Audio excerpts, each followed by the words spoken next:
Detroit Tigers, I thought we had an agreement. You were going to pitch very well, and you were going to play good defense. And specifically when it comes to the defense, I feel like they are going against our arrangement the last couple of days. They have not played well defensively. They certainly didn't pitch well yesterday. Kenta Maeda, he looked like he had zero command. I mean, zero command. And I don't know. I don't want to be over dramatic, but you got Matt Manning down there at AAA.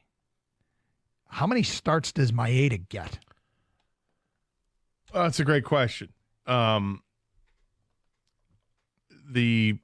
There's an issue because of the contract you signed him to. What, 2 years, $24 million? Yeah, I think it's 14 this year and $10 million next year. If I'm not mistaken, Maeda is notorious for getting off the slow starts. Not that that's an excuse. It just might be a fact, which you don't like to hear, because it'd be nice of him to get going. I just want to see if I can figure this, see what this actually is. In April and May, in his career, he is an ERA of 5.07. That's April and March, I'm sorry, of 5.07.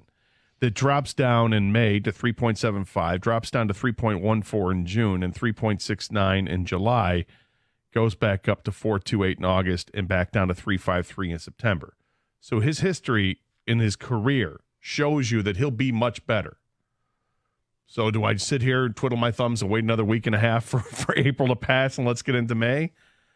I think you're already resigned to that because you're in for a little bit more of a long haul with him because of the 2-year contract. So you're not going to do anything about it just yet.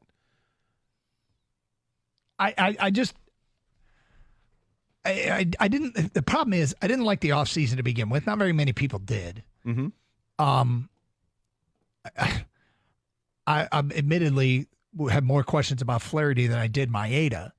But Maeda has been brutal here, and yesterday he couldn't spot the pitches anywhere.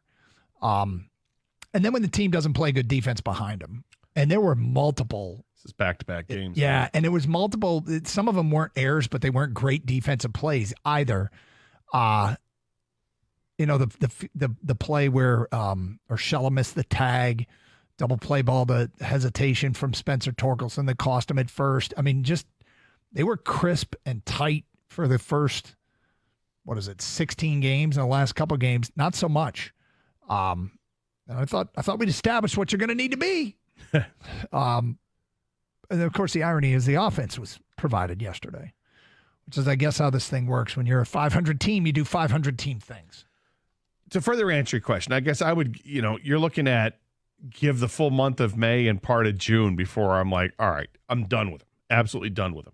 Unless he is continued to be positively horrific throughout the next month, then, you can do whatever you want to do, I suppose. And maybe I'll be leading the charge. But his career numbers do suggest that it's a dramatic improvement after the first month of the season. Well, he's had in 4 every starts. category. He's had 4 starts, and it's supposed to improve in May, is what you said? Yeah. I don't know if the May evidence is backing up the March-April evidence. I just don't know how long you could leave Matt Manning down, especially with the team that's trying to, you want to send a message that you're trying to contend. Yeah. But you've got this 2-year contract with Maeda, which, my God, why couldn't it have been a 1-year deal? And the thing is about Maeda, I was talking to somebody yesterday about this, and why'd they even get this guy? And I'm going to guess he wasn't plan A. I'm going to guess they had plan A, plan B, plan C, plan D, and then they needed somebody, and they went with Maeda, and they wanted some veteran arms. And there were still questions about Casey Mize's health. I get it, and how ready others are. And yet, I'm sorry. I'm not condemning the regime. I just don't. This isn't off to a great start here with some of these signings. No, it's not at all. And I understand. I'm not happy about it. I want him to be better. But again, when I look at data, it is remarkable how stark the difference is. Mm-hmm. I mean, just his batting average against in the months of April, March, so the first month of the season, in his career in 35 games is 281. In the 23 games he's pitched in his career in May, it drops down to 204. And then to 215, 220, 216, 221. All those numbers are actually really good. The career OPS against in April and March is 829. That's high. That's not good. But drops to 619, 617, 668, 669, 656. All well below league average OPS. So that's the caution. Wait on it and see if he changes dramatically like he has throughout his career in May. If it doesn't, if the numbers are the same this year in May as they were in April, then make a move. 2. I give him 2 starts in May. You give him 2? Then I'm going to get Matt Manning. And I'm going heave-ho? I'm going to ask Kenta if his back is seizing up. Well, and for some of these 60 days. Look, things can work themselves out, too. We know pitchers aren't going to stay healthy the whole season throughout the rotation.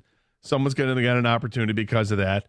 And that's just baseball, man. It always happens like that. Do I want to see Matt Manning here? Yeah. It's disappointing because he pitched so well in the spring, and he's pitched so well so far in a couple of spot starts in the majors, and also in a couple of starts he's had at Toledo. He came in a game yesterday and fired off another 5 innings of I think 2 runs or less at Toledo. He's ready to go. He's chomping at the bit. He wants the opportunity again, and he'll get another opportunity. Will it come at the expense of Kenta Maeda? Maybe. Now, under the radar, probably not talked about, and maybe even some people didn't notice, Javy Baez. Javy Baez had a decent day at the plate. Is his bat starting to wake up here a little bit? Well, you certainly hope so. And I would say that some of that, maybe it's who you're facing. You're facing a young pitcher who maybe doesn't have the wipeout slider that every other pitcher seemingly does. Mm-hmm. So he doesn't have that in his arsenal, so you're not going to get Javy to chase a pitch that the pitcher can't throw. Maybe that's part of it. Maybe it's just Javy waking up. But he stung the ball on a couple of – and even the last out of the game, he had it opposite field, and it started to slice away, but the outfielder was in good position, makes the running catch. But he's been a lot better the last few games. One of the things about watching Baez is that even in the game where he still swings at a pitch wildly out of the strike zone and can't lay off, he goes 2 for 5, RBI, 2 doubles, another that was caught, and he didn't strike out. So there was that. Now, did you hear what's happening in Minnesota? I know it's going to be like 35 degrees tonight when they play. It was snowing today. Yeah, there's that. It's supposed to be much nice. Like tomorrow it's going to be in the 50s, and I think Sunday it's going to be like 60. So it'll be better in the weekend, but can they get the game in tonight? You hope. I don't want to have to go through another doubleheader where the Tigers have a third doubleheader in the first few weeks of this.